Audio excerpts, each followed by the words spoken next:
let's talk about the Wolves game then, because as we said last week, this was a chance to get some points on the board and at the very least see a decent performance from the team. Last time you were on, Liam, you were just crying out for a decent performance from the team, and unfortunately this wasn't it. No, I mean, I was at Liverpool last week. I was obviously at St Mary's yesterday for Wolves, and I felt like Liverpool. We started quite well. We looked better. A lot of this I put down to the formation changes in general, but we saw a bit of bite. We saw a bit of fight. I felt like. Despite perhaps not quite having the quality, people like Will Smallbone were running around the middle of the park and actually giving it some effort. Grombeck was chasing balls constantly, and it's what I've asked for. It's all I've really wanted. And we did what Saints do. We kind of turned up against top of the league and really put some effort in and went for it, despite the fact that it was probably close to an unwinnable game. And we come up against the only other team I think we've got to face in the bottom 4 or 5 this season is now Leicester, isn't it? We come up against Wolves, which is a winner. I think is a winnable game. I honestly think is a winnable game against Wolves, despite the way we performed this season. They haven't looked great. They're terrible. Sorry, yeah, they're terrible. They're really bad. And statistically, they hadn't won a game this season without Matthias Cunha. So the stars aligned for us to get something from this. And we did come out and we looked okay. I don't want to say good because I don't think we looked good, but we looked okay. We had a couple of chances we've already spoke about. There's one that got whipped in early for Sulemana, which he should have really put away. I felt like he was kind of back to his original self today. Now the transfer window's closed, he's back to being a bit garbage again and no real final products, probably because no one can buy him until the summer. Then we might see him get good again. But he didn't really have any final products. He kept tripping over the ball, tripping over himself. Dibbling, I mean, he looked like he was already sizing up his Tottenham shirt. It looked like he wasn't interested in playing for the club anymore, to be honest with you. They were two standouts for me. There's a couple that sort of ran around a bit for the first 20, 30 minutes, but we did again what we've done all season. Concede a goal, heads to the floor, arms up in the air, everyone looks annoyed with each other. And then that it's kind of the writers on the wall at that point, to be honest with you. And there was occasion we scored, obviously, towards the end of the game. I'll be honest, I'll be straight up, I was annoyed at the club because the goal went in and all the music started. And I was like, why? We're still 2-1 down against 4th from bottom of the league. I don't think we should be celebrating this just yet because at the moment we're still losing. They did grab the ball, run back to the centre spot. There's a moment later we lost the ball.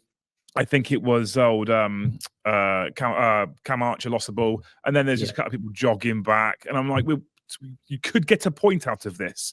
Yeah. Just you come on as a substitute as well. Just run for me. Just put some effort in, and they just weren't really bothered. So I think we've seen glimpses of some effort since we last spoke. Not enough for me, to be honest with you. And there was a relatively consistent, weak chant from the Northern men that was, "You're not fit to wear the shirt." And I think a lot of fans are probably in agreement with that at the moment for most of that squad, with the exceptions mostly of Ramsdale and Fernandes, who was taken off at half-time for reasons I just can't comprehend, to be honest with you. Yeah, well, let's get onto that one in just a second. George, I know he was asked about the tactical change after the game and kind of sort of justified it with, well, we looked, as Liam said, we started the game okay and we looked right for 20 minutes.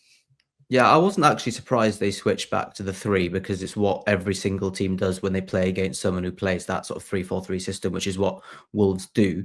So when it happened, I wasn't particularly surprised about it, but then to sort of explain it as that being the reason that they looked all right and then they were terrible doesn't sort of really explain it. If he come out and said, no, we did it because that's what everyone does against these sort of systems, then that probably is the more honest reason for me.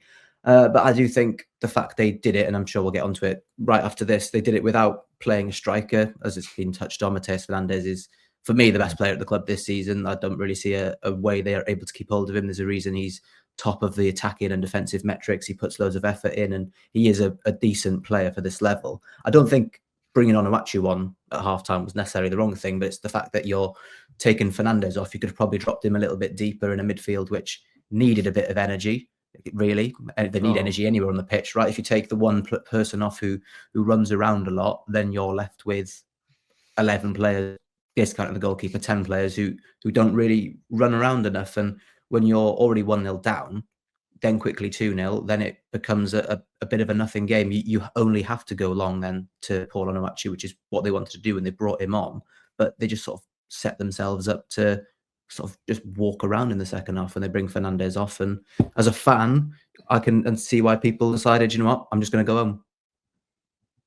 The Fernandez thing, Glenn, just absolutely baffled me. And I think Liam mentioned it. Not only taking him off, playing him out of position, taking him off at half time, and then chucking him under the bus post match, which he has a habit of doing. He didn't deserve that yesterday.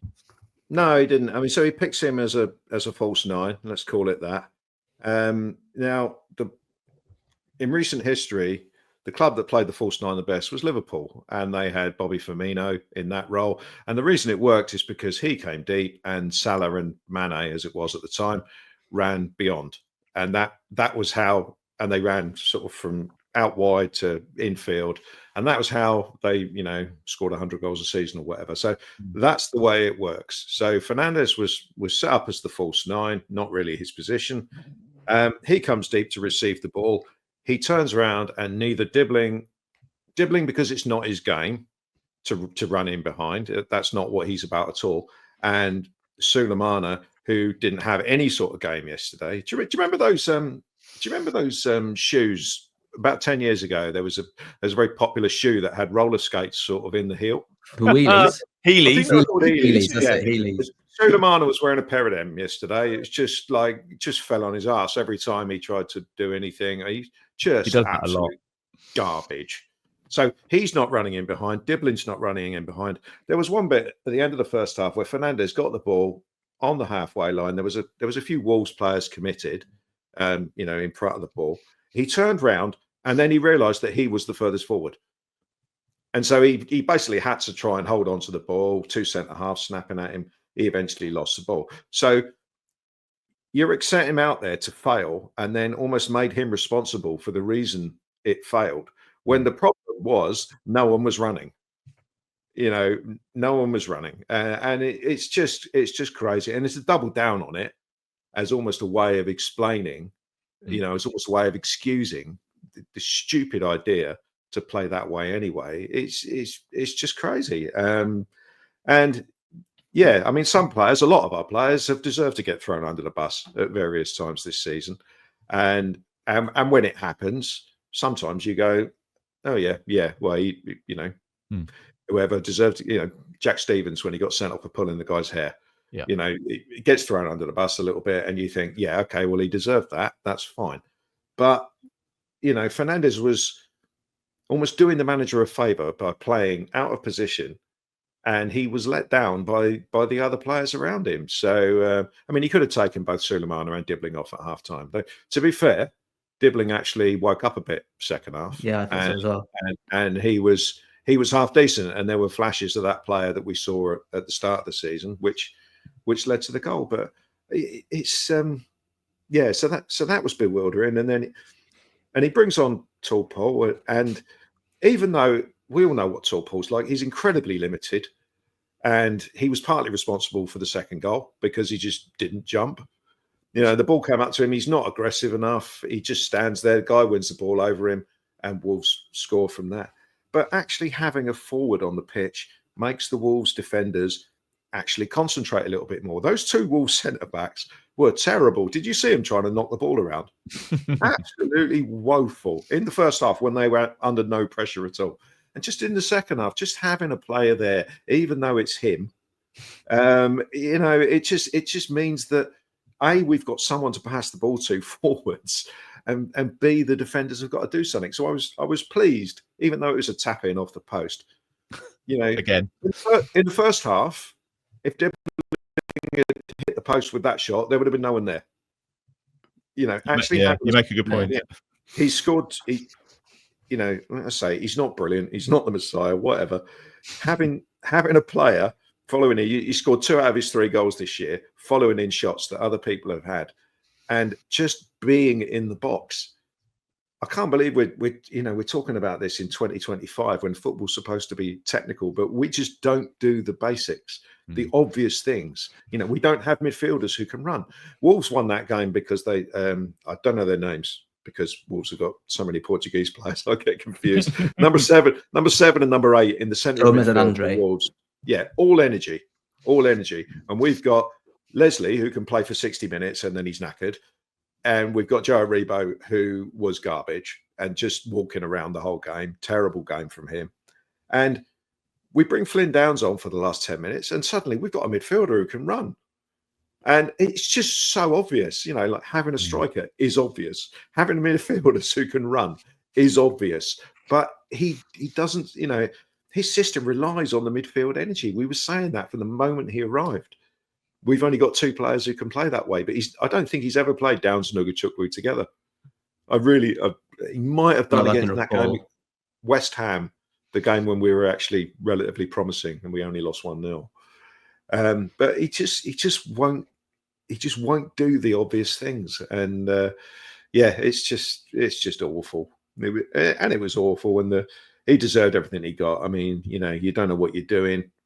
I mean, let's be about the crowd booing as well. I mean, they weren't booing Amo-Ameyaw coming on; they were booing Fernandes coming off. Yeah, and they weren't booing Jack Stevens necessarily when he came on. They were booing the fact that they thought, okay, he's taken someone off and bringing on a defender. We're 1-0 down. I don't think anyone realised that they're going to put Jack Stevens up front. I know I said it earlier. He looks so pissed off. Stevens just, lumbering around up front, chasing balls at throat height, and it's just, I don't blame him for that at all. So yeah, not great. Let's talk about the goals, Liam. They were terrible goals to give away. Was that Bella Kotchap's worst game for you? That was terrible, that first one. I controversially don't think he had a horrific game on the whole, but that mistake to let that man go was a horrific mistake. So, and I think often what we do when we judge a player's performance is we'll judge it on their best or worst moment. I think if we judge his whole game on that one moment, it's a little harsh. I don't think he was dreadful. I think it's obvious with Bella Kotchap that he hasn't got the minutes in over the course of the last 2 years. I mean, he's only sort of really featured in the last 3 or 4 games. But that being said, which is his fault, by the way, isn't it? Because of course, absolutely, he didn't want to play for the under-21s, so he's part of this problem as well. He is part of the problem, and I don't like players with that kind of attitude. When you're paid under contract by a club and paid a reasonable amount of money. In fact, compared to us, paid a considerable amount of money per week, you just do as you're told. You get on the pitch and you do as you're told. I do think that. I mean, it's not Ivan Juric's fault because the Bella Kotchap thing goes back for a couple of years. But I also do think then that I don't like the way the manager handled the Fernandes situation. I don't like managers that throw players under the bus. I have no problems with them getting in the dressing room and pointing the finger and screaming and shouting. But in front of the press, unless they've done something ridiculously stupid like Paul Cucurella's hair, I don't believe managers should throw players under the bus. But Bella Kotchap has sort of worked his way back. I didn't like the reception he got when he did come back because he was treated like he was the Messiah when he was brought on 3-4 games ago. I think on the whole, he's been relatively solid. He's looked okay. He is just off the pace, which is his own fault. That being said, I think losing the man the way he lost that man for what was essentially a free header was relatively inexcusable. But I also think, and I don't like to criticise him, I also think Ramsdale could have done better with that as well. He probably could and should have stopped that one, to be honest with you. So it was a weak goal to concede. And then when you look at the second goal they scored, the one of the things we just don't do and haven't done all season is the transition from defense to attack. We just don't have the transition. We can't win the ball with our back four and then have it in their 18-yard box within 30 seconds. It's nigh on impossible for Saints. We seem to take 20 steps forward and go, oh, no, hang on, I'm going to get a nosebleed. I need to turn around and look at my defence just to feel a bit more comfortable because I'm too far away from home. Their transition was fast. And by the time that ball got to the outside of the box, they have 4 or 5 players in an attacking position. And, Taylor Harwood-Bellis tried to shepherd him and he just gets a shot off and he tucks it in the bottom corner. They're both quite weak goals to concede, to be honest with you, against a team that, Glen's right, they didn't look very good. They looked awful. And I think that, we should have been pinning them in. I think you play Sulemana. If you're going to play someone as a false nine, you play Sulemana as a false 9. You want Fernandes, Dibbling and Lallana behind them, and you just want to feed through balls all day to the man who's supposedly one of the fastest players in the Premier League and just let him run onto them constantly. But we didn't do that, and we conceded what I think was 2 very weak goals, and I don't think we really looked dangerous. Dibbling pulled that shot out of sort of nowhere. And again, Glen's right. I don't want to, massage his ego too much, but Glen's right. Just having Paul in the box made a difference because you had a striker there doing a striker thing. And who knew that, having a striker up front is more likely to get you more goals. I didn't think I'd need to say that to a Premier League manager, but if you have a striker on the pitch, you might score some more goals. It's an odd. Just picking up on the defending thing, there were. I mean, it's hard to tell because you never know how closely they're following instructions. But it looked to me like we were supposed to be a back five out of possession and a back four in possession, if that makes sense. So Sugawara pushed on, and I think this is a problem with trying to make basic players do complicated things. And I'm not excusing Bella Kotchap for losing his man at all, but I do think sometimes you've only got to have a second of doubt and think, oh, are we in a back three at the moment, or are we in a back four? Should I be marking that man? Should Harwood-Bellis be marking that man? You've only got to switch off for a second and not know what you're doing. Yep. And that sort of thing happens. So it comes down to, again, do the obvious things, do the basics. As we said, I get bored saying this. Play with the back four. Everyone knows their responsibilities within a back four. You defend your area. If a man comes in, you pick him up. It's just stop trying to make things too bloody complicated when you haven't got players capable of doing it. We've done it all season. We're bottom of the league for a reason, and the reason is our players aren't good enough to make it work. And so that's the only thing I'd say about the defending. And the second goal, I mean, it starts with Amo-Ameyaw not jumping for a ball. It's because I think he thinks sometimes he's just got to stand there because he's so big. And it's just not aggressive enough. If he was aggressive, he'd be a handful. But he just seems like this gentle giant fella, and it's just like he's almost frightened to. He doesn't get booked for battering people around, and he should do, given the size of him. He should be competing for every single ball. If you watched the Monday Night Football with Russell Martin on it, one of the big things he said, because I watched some of that with interest, was about how the physicality of the Premier League surprised him. And I think most of us that have watched this week in, week out have already worked that out, that we just don't have the physicality. We don't have the strength. We don't have the speed. We don't have the stamina. We don't have the power. We get brushed aside too easily. We get knocked off the ball too easily. And old tall Paul, who's 94 feet tall, I mean, he's one of the most dreadful players I've seen in the air in a long time. And yet he should be able to just reach up and touch the stadium roof. But he can't win anything in the air. He doesn't, and if he does, and games where he does win balls in the air, there are games where he's won a considerable amount in the air. He doesn't retain possession afterwards because he gets brushed off it too easily. What he does is he does actually. If you think about the goal he scored against Notts Forest, he does win balls in the air when there's no challenge. But as soon as there's any sort of challenge, he just kind of folds. Yeah. And that's not. You get that from Cameron Archer. He's exactly the same, but Cameron Archer's 5'6". And so you kind of expect it, but Amo-Ameyaw should be winning a lot more. But so him losing that header started the problem for the second goal. And there was an element of fortune about it because I don't know where our midfield was, probably nowhere, probably wandering about. But the ball ended up with Strand Larsen, and his shot. It does kind of take a deflection and go in the only place in the goal where Ramsdale can't reach it. So there's an element of fortune about their second goal. But again, it's soft from our point of view, and we caused our own problems again. Just your thoughts on that, George. I mean, Ramsdale had a good week getting back in the England squad, but he certainly won't be too happy with that first goal, will he? And I wonder whether Jan Bednarek missing had a bit of an impact on that game yesterday, whether it's a different result if he plays. Yeah, just on Ramsdale, I think he's conceded 50 goals now, and he's definitely in and around that mark, which for a player who dropped down to Southampton to get back in England squad, which he has done, in fairness to him, although they've got 4 goalkeepers in there, and that's just totally baffling, even as a Welshman. I don't quite understand why you put 4 goalkeepers in a squad. You can only use 1. So that's strange. On Jan Bednarek, I think he's one of those players who I see a lot of people are frustrated with him, and I understand what he's done previously at the club, but he is one of those players as well who does sort of bark a lot at the players around him. And sometimes that's maybe because of passion. Sometimes it's maybe because he might have done something a little bit wrong and he's trying to put it on somebody else as well. Would the game have been different if he'd have been there?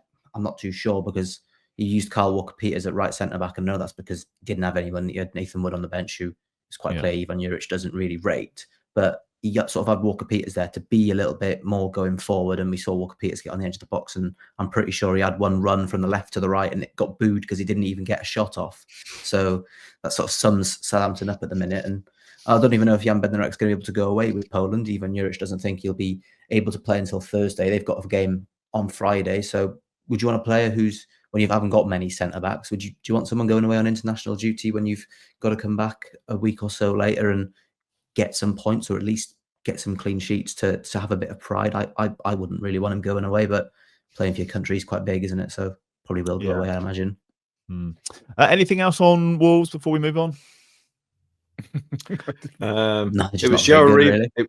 I'm told it was Joe Aribo's 100th game for Saints, which wow.